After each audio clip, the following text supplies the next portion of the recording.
What brought me to corrections?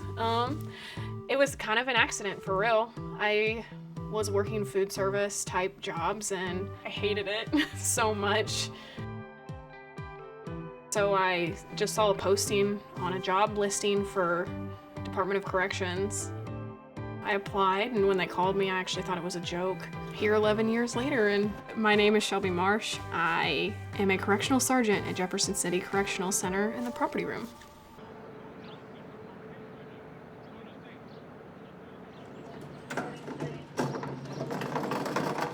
Out of my academy class, there probably was like 30 people, and I think I'm one of possibly 3 that are still employed with DOC. Where do you belong, Kel? That's where we're at. I was the 3rd 19-year-old to make it into the Department of Corrections after they changed the standards to get more people in here. Yep, no problem.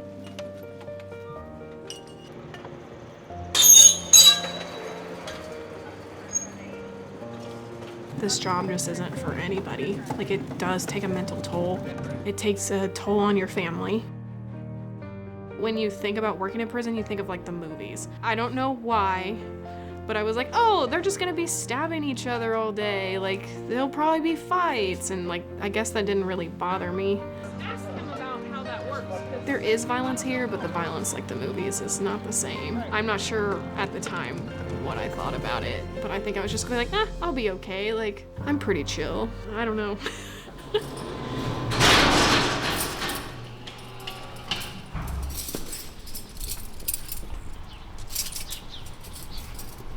Hey, Larson, are they running main line at all? Yeah, B-side? both sides. Okay. Both sides, dude. All right, well, I just had to check. West side, east side. So when guys get in trouble, they go to administrative segregation. And when they go to administrative segregation, the officers in the housing units pack up their property, and we pack it in boxes, make sure the inventories are correct, and we store it. Or if they go out to court and stuff. Being young, I was in a kind of unhealthy relationship. We had a lot of overtime opportunities, and I would take that escape to use those overtime opportunities to not be at home. Pressure wasn't to like leave because I wasn't ready to leave it yet. I still wanted to see if I could make it work. There was a lot of people here going through similar situations. You know, you kind of just develop a family. They just seem to understand, and you didn't have a lot of that at home. And they kind of just gave suggestions, or they just kind of are there if you need to talk. I wasn't dramatic enough. I didn't feel like I could be myself at home. And here, everybody just kind of lets you be you with not a lot of judgment. There's a little bit, but not a lot. There's a lot to do. I don't like to stay still, so there's constantly something to do, whether it's packing property, filing paperwork, organizing something, checking emails. There's always something to do. It never stops, so. I faced quite a bit of challenges when I first started. Being young, I was super naive. The interactions were different. I had been told a lot of horror stories about how these guys will try and be in relationships with you. They'll try and get you to bring in things. So I had a lot of guidance from different officers, because sometimes you just don't even realize what's going on. You think somebody's just being nice, but if it's somebody that they've known for a while, they know whether they're manipulating and trying to take advantage of the situation. What? Stop. I had a sergeant that I worked with, and she had a 5-second rule, because we're always on camera, so it helped not make assumptions about what's going on. If you came to her and you couldn't in 5 seconds give like your problem to her, she'd walk away. At one point, like, that was something that was brought. They'd say you can't talk to these guys too long because accusations will be made, or it's over familiarity. So it was kind of like a safeguard for her. But sometimes you just have to take and listen just a little bit longer. The same interactions you have with your loved ones, we have also those same interactions. If they're being mean to you, they're being mean to me.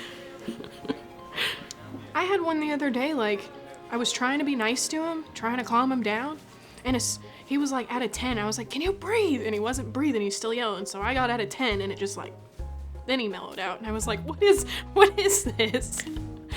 I'm like, I'm literally going back here to check exactly what you want. And I can't do that while you're screaming at me.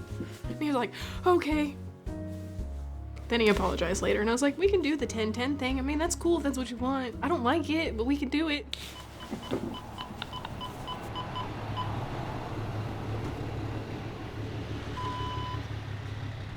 On my way to work at Jefferson City Correctional Center. Probably gonna have a lot to do today. I work with offender property and we had quite a few lockups over the weekend. So gotta get that all cleaned up and organized. So my first 4 years, I didn't really experience too much. I think the most was like fighting. That stuff didn't seem too terrible. But when I promoted here to JCCC, I don't think I had ever dealt with anybody who was suicidal. And you have to like stop and like really check on people because a lot of people hide that stuff. I guess we don't realize it sometimes that we are burnt out. When Miss Bales was here, she definitely made sure to check on me. Thomas in the factory, every time I turn around, he was always like, don't burn yourself out, kid. I got you if you ever need anything.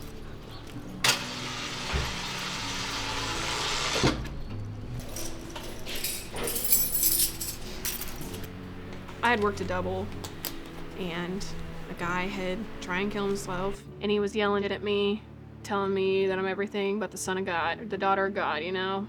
And I think it was just because I was so tired, I lost my cool. And then Thomas that I went for, he used to work at medical with me before Calhoun.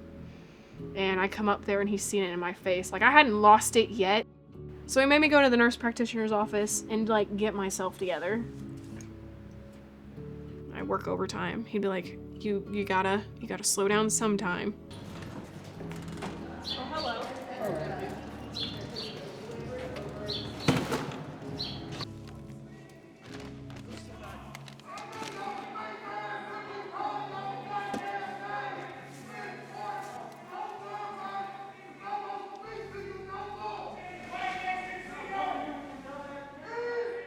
2022, I got stuck in an ADSEG unit and I hear 1049. I hear, put the knife down, put the knife down. We cuffed them both up. I had pulled the guy who had gotten stabbed out and we were walking and he just looks at me and he's like, Marsh, I'm gonna pass out, I can't. We had called a code 16, I think, right at the door. One of the nurses finally got there. I look at an officer in front of me and he's like frozen. And I was panicked. I've never had something like that happen. I kept screaming for help. And I remember there was like a hole in his arm that kept leaking, so I tied that one off. He held pressure points in the places I was holding. And then finally we got him up to medical and he kept trying to pass out on us. The ambulance finally came, found the spots, got like dressing and stuff in it the way they're supposed to, and he lived. I believe he lost like 18 liters of blood and they gave him 20 at the hospital. And Miss G called me like the next day and said that he was crying and he was like, had made the comment that he was a crappy person. He had hurt a lot of staff members and if it was anybody else, he probably would have died. And he was very thankful.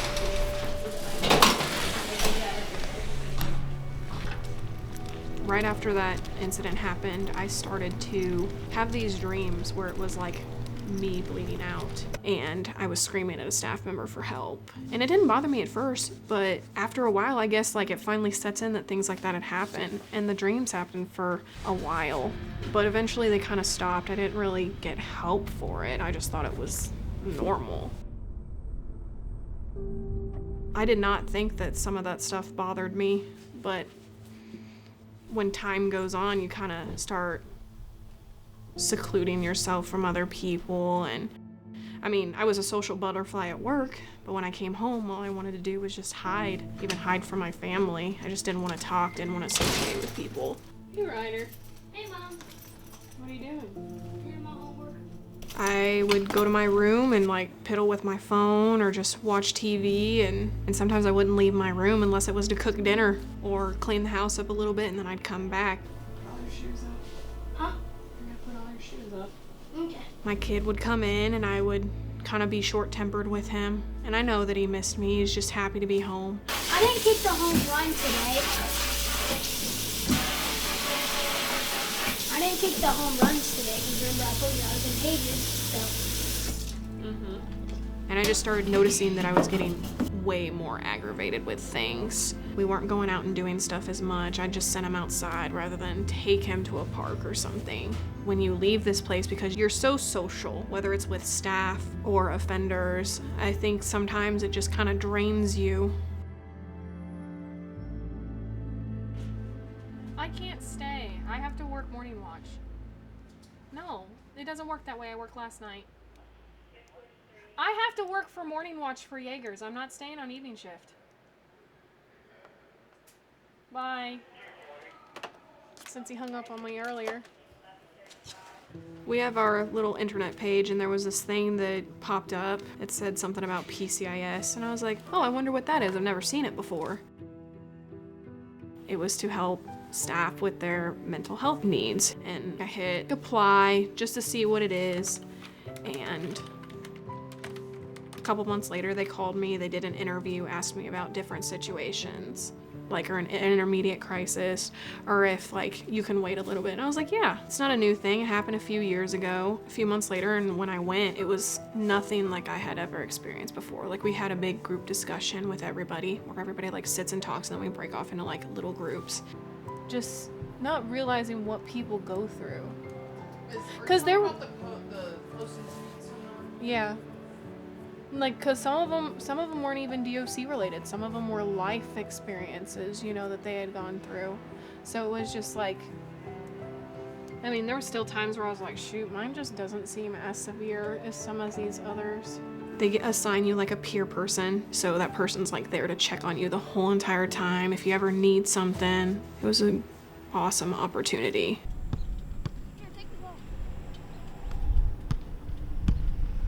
After the whole experience with the PCIS, I started to notice that I felt like a weight had been lifted. Like I didn't feel like I was hanging on or bearing so much. I've had to learn how to not come home and treat my son bad because I feel a type of way about what happened throughout the day. So you have to find like the perfect balance of that. Sometimes you just want to sit at home and not do anything, but you gotta get up and keep going. There was different people who came in and talked about how they got past traumas, and one of the things that really spoke to me as a girl, she said that she started to exercise and that it helped a lot with her stuff. I had already started the journey with getting into the National Guard. I needed to get in a better shape anyways, so I started working out and running. Now I kind of get like a runner's high from when I do laps and stuff. It sucks at first, but after you get past the first mile, you just want to keep going. You definitely have to have something to do outside of corrections, whether it's doing the running, working out, hobbies. So I have a notebook that on this date, we're doing the X, Y, and Z. Once I started like exercising, and that definitely helped a lot. Like I didn't feel like I needed it. Like I didn't feel like I was trapped so much. I guess it kind of gave me a little bit of freedom that I felt like I was lacking. You don't always know. I try to be funny. I'm your funny son. Funny looking. Over the last 2 years, I've tried not to bring a lot of negativity into it. Like when people start talking about negative stuff, I try to find something positive to say about it. If there's a lot of negativity, it just creates chaos. So if you try and bring positive, you might lift somebody up, whether it's staff or inmates. It's easy to come to work and deal with offenders because they are people too. They're just in different situations. It's not different than walking out onto the street. We hear the conversations out there, how the public feels that some of these guys need to just be locked away for life because of the things that they've done.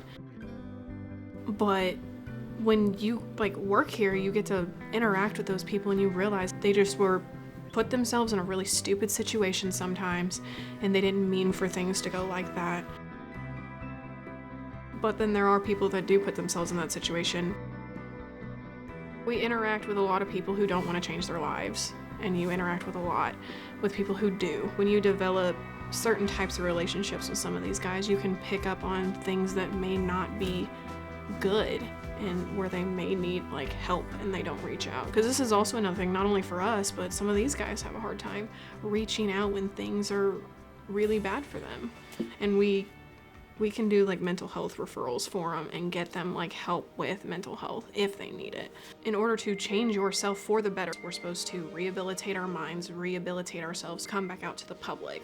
But if you don't realize the things that's wrong with yourself, whether it's things you went through as a child or your life, the life you live, you get up every day and you make those choices, whether it's to be a good person or to be a bad person. So if you want to be a good person, you've got to work on those things that are wrong with you, because there's no perfect person. Even the most perfect person has flaws. There are lots of resources now, like different books and activities that can help you with that sort of thing. It doesn't always have to be like, oh, you have to go to therapy. So there's lots of opportunities to want to change. You just have to get to that point where you admit that there needs to be something done.